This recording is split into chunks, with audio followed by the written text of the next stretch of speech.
एक दिन के लिए आपको मुख्यमंत्री अगर बना दिया जाए तो आप क्या करेंगे?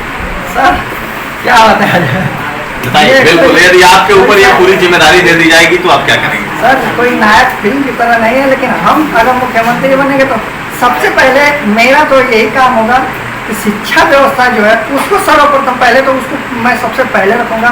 शिक्षा व्यवस्था, रोजगार, ये सब पहले रखूँगा। इसके बाद जो भी भ्रष्टाचार हो उसको कम करने की कोशिश करूँगा।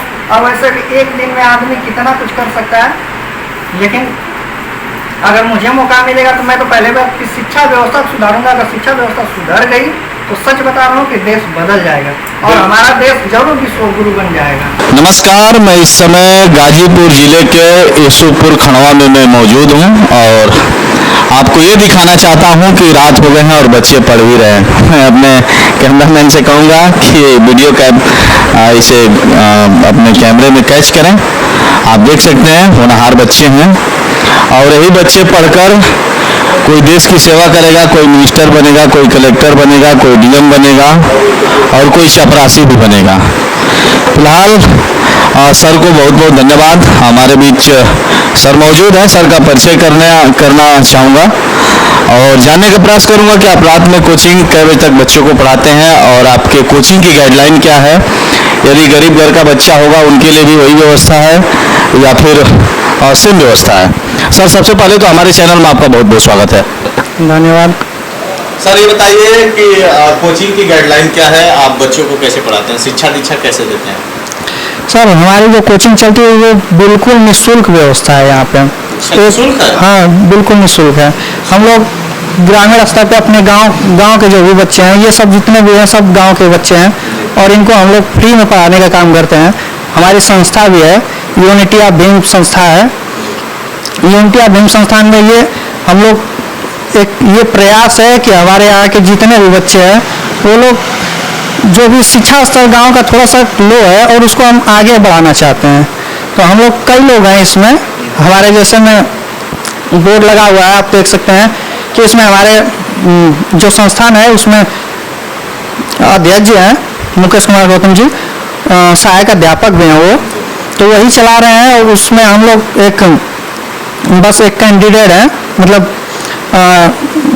जैसे कि सब लोगों का एक एक पद है, तो उसमें हम लोग क्या करते हैं तो पढ़ाने का काम कर रहे हैं। सबका एक एक काम बटा हुआ है तो हम पढ़ाने का काम करते हैं, तो पढ़ा रहे हैं और यहाँ पे बिल्कुल बच्चों को फ्री में पढ़ाते हैं। बिल्कुल भी किसी से भी पैसा नहीं लिया जाता, आप पूछ सकते हैं। बिल्कुल हम पूछेंगे भी और जानेंगे भी। एक बात बताइए, बच्चों को शिक्षा आप देते कैसे हैं, कौन सा विषय आप पढ़ाते हैं? और सबसे पहले तो बात यह है कि रात भी हो चुके हैं और जो बच्चे हैं पढ़ाई की तैयारी कर रहे हैं और इन लोगों से भी हम बात करेंगे। सर इसकी गाइडलाइन क्या है? सर हम लोग पहली बात है, मेरा विषय जो है वो जियोग्राफी है, भूगोल पढ़ाते हैं और इसके बाद 3 दिन जियोग्राफी पढ़ाते हैं, 3 दिन हिस्ट्री पढ़ाते हैं।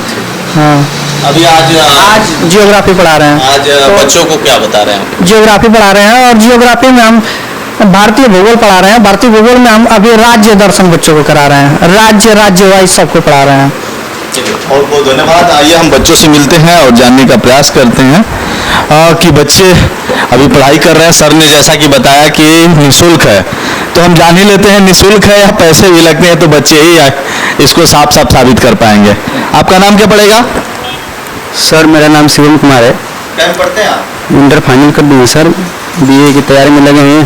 बीए की तैयारी? हाँ सर, और इंट्रेंस एग्जाम का पेपर भरे हैं, होने वाला है 18 तारीख को।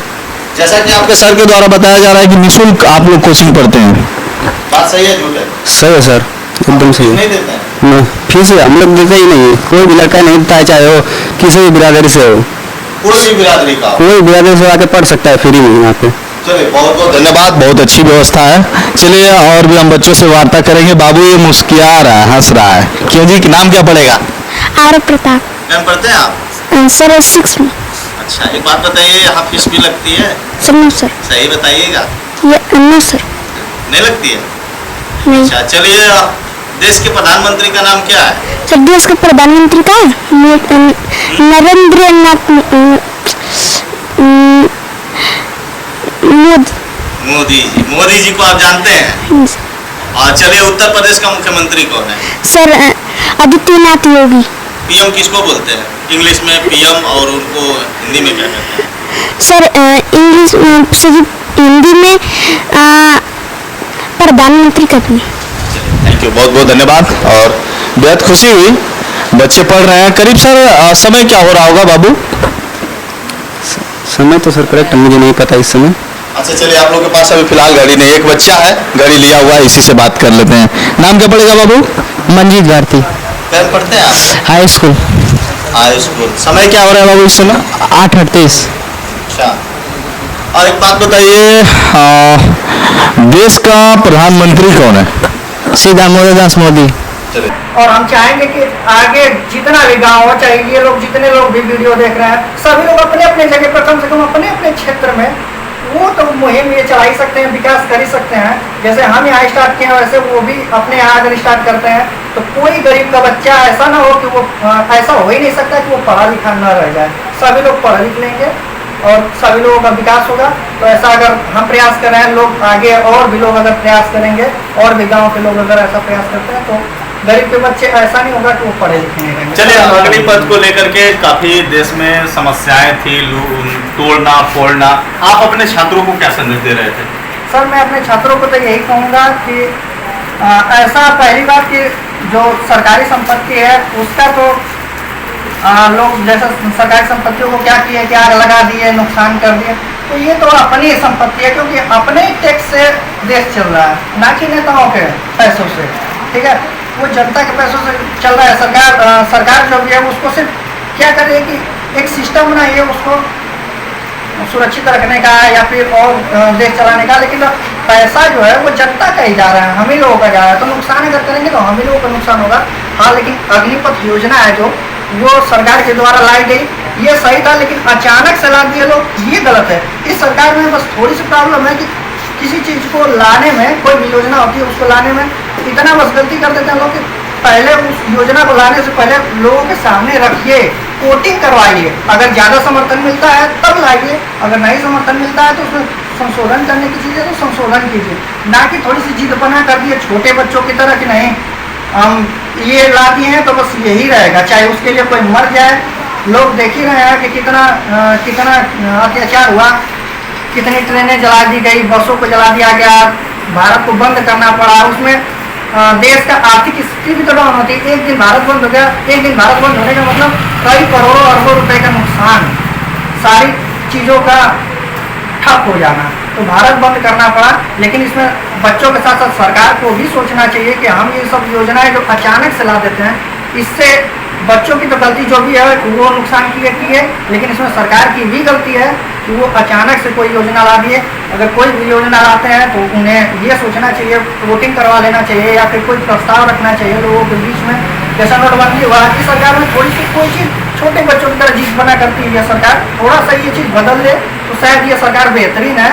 विकास के लिए कहा जाए तो विकास कर रही है, ऐसी बात नहीं है कि विकास नहीं कर रही है। कोई भी सरकार हो, अगर कुछ अच्छाई होती है तो कुछ बुराई भी होती है। तो चलिए एक दिन के लिए आपको मुख्यमंत्री अगर बना दिया जाए तो आप क्या करेंगे?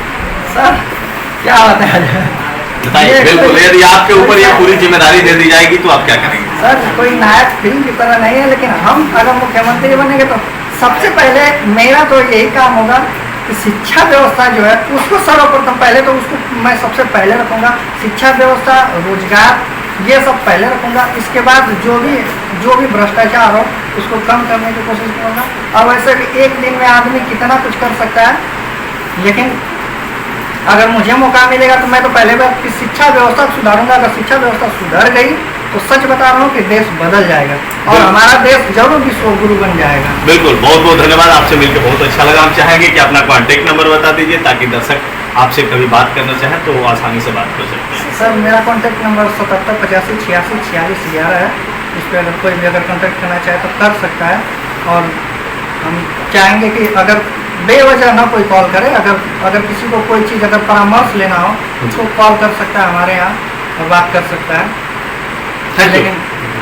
लेकिन ऐसा ना हो कि मतलब बेमतलब का कोई फ़ोन करे और इसके बाद परेशान करे तो भाई चलिए आपका बहुत कीमती समय है, आप इनको कभी भी ऐसे परेशान नहीं करेंगे क्योंकि ऐसे लोगों की देश में ज़रूरत है। शिक्षा बदले तो देश बदले और विश्व गुरु बनने से कोई नहीं रोक पाएगा। बहुत बहुत धन्यवाद आपको, बहुत बहुत शुभकामना, थैंक यू। ओके ना? वीडियो वाला हो ना बता कुछ थोड़ा सा बोले ना भी भटकत नहीं है।